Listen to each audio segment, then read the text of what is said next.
নমস্কার, কেমন আছেন সবাই? আশা করি খুব ভালো আছেন। আমিও ভালো আছি। আমার এই নতুন চ্যানেলে আপনাদের সবাইকে স্বাগতম। ভালো লাগলে অবশ্যই লাইক, কমেন্ট, সাবস্ক্রাইব করবেন। তাহলে আমার ব্লগ শুরু করি আমি। আজ সকালে ঘুম থেকে উঠে বিছানাপত্র গুছিয়ে নিলাম। চারিদিকে মেঘ যা করেছে, মনে হচ্ছে আজকে সকাল থেকে বৃষ্টি নামবে। কালকে রাত্রেও না অনেক বৃষ্টি হয়েছে। গুছিয়ে নিলাম। এরপরে জানেন তো অনেক কাজ বাকি আছে। তাড়াতাড়ি করে বাসনগুলো মেজে নিলাম, কারণ এরপরে আমাদের এক জায়গায় বেরোতে হবে। জানেন তো আমার না ইউটিউব চ্যানেল খোলার খুব ইচ্ছা ছিল অনেকদিন ধরে, কিন্তু তার হয়ে ওঠেনি। যদি আমাকে সাপোর্ট করেন হয়তো আমি অনেকটা এগিয়ে যেতে পারবো। এখন বাসনপত্রগুলো মেজে ধুয়ে নিলাম। এরপরে আমাকে রান্না চাপাতে হবে। সকালবেলাতে একটু বাজারে যেতে হবে। ভেবেছিলাম রাত্রেই যাব, কিন্তু কাজের জন্য রাত্রে আর যাওয়া হবে না। ওই কারণেই তাড়াতাড়ি কাজগুলো সেরে ভাবছি সকালের মধ্যেই ঘুরে আসবো বাজার থেকে। চাটা করে নেব রান্নার আগে। চাটা খেয়ে রান্নাটা বসাবো, কারণ চা না খেলে সকালবেলায় আমার ঠিক ভালো লাগে না। এরপরে মাছগুলো বার করে নিলাম ফ্রিজ থেকে। জানেন তো এই মাছগুলো না গতকাল রাত্রে আনা, কিন্তু সেই রাত্রে খুব বললাম না প্রচন্ড জল হচ্ছে, ওর জন্য আর রান্না করা হয়নি। তাই এখনই ফ্রিজ থেকে বার করে রান্না করব।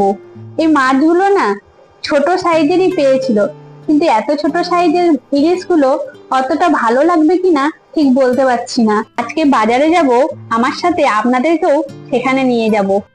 বাড়ি থেকে বেশি দূর নয়, ওই 2-3 কিলোমিটার লাগবে। এই দেখুন আমার রান্না প্রায় অনেকটাই এগিয়ে গেছে। এরপরে আমি রান্না করব একটু ঝিঙে পোস্ত। অনেকদিন ধরে ঝিঙে পোস্ত রান্না করব ভাবি, তার হয়ে ওঠে না। তাই আজই করে নিলাম ঝিঙে পোস্ত। আজ আর খাবারে বেশি কিছু রাখবো না, খুব একটু সিম্পল ভাবে রান্না করার চেষ্টা করছি। কারণ গতকালেও রিচ খাওয়া হয়ে গেছে, তাই ভাবলাম আজকে একটু যত সিম্পলের ভেতরে রাখা যায় তাই চেষ্টা করছি। পোস্তটা একটু বেটে নিলাম। জানেন তো মিক্সিও আছে, ভাবি কি মিক্সিতে করব, কিন্তু আমার কাছে যেন মনে হয় হাতে বাটা মশলাটাই বেশি ভালো লাগে, কিন্তু টাইমের অভাবে মিক্সিতেই করা হয়। আজ আমি ঝিঙে পোস্ত বানাবো। আজকে বানালাম ঝিঙে পোস্ত, পটল ভাজা, ডাল, এইটুকুই করে ওকে খেতে দেব। বৃষ্টির কথা বলতে বলতে দেখুন এখনই বৃষ্টি শুরু হয়ে গেল।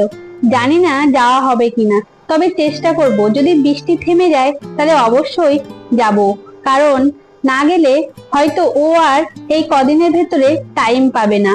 কারণ সবসময় তো ব্যস্ত থাকেন, বুঝতে তো পারছেন। ওই জন্য ভাবছি আজকেই যাব। এরপর আমি ডালটা রান্না করে নিলাম। জানি না প্রথম ভিডিওটা কেমন হবে, চেষ্টা করব একটু ভালো করার।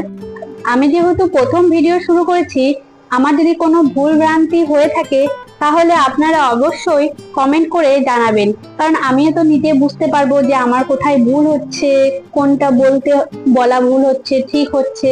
আপনারা যদি একটু বলে দেন তাহলে হয়তো সেটা আমি চেষ্টা করব সংশোধন করার। এই দেখুন আপনাদের সাথে গল্প করতে করতে আমার রান্নাটা প্রায় শেষের দিকে। এই পোস্তটা হয়ে গেলে নামিয়ে নিলে এরপরে আমি খেতে দেবো আমার বরমশাইকে। ও জানেন তো রিচ খাবারের থেকে সিম্পল খাবার দাবারই যেন একটু বেশি পছন্দ করে। ওই জন্য আমি সবসময় চেষ্টা করি সিম্পল খাবার রাখার জন্য। এই দেখুন বৃষ্টি থেমে গেছে বাইরে। এবার আমাদের বাইক নিয়ে আমরা বাজারের উদ্দেশ্যে রওনা দিলাম। এই তো চলে এসেছি বাজারে। এই সামনেই যে আমাদের ডান দিকে দোকানটা দেখতে পাচ্ছেন, এখানেই আমরা যাব। এরপরে বৃষ্টির জন্য আর আসার সময় আমরা ভিডিও করতে পারিনি, একদম ফ্রেশ হয়ে তাই আপনাদের সাথে আবার শেয়ার করলাম। বিকালে একটু আলতা পরে নিলাম। আজকের ভিডিও এই পর্যন্তই থাক। পরবর্তী একটি ভিডিওতে আবার আপনাদের সাথে দেখা হবে। এবার আমি একটু বিকালের জন্য পকোড়া বানাতে যাব। আপনারা সবাই ভালো থাকবেন, সুস্থ থাকবেন।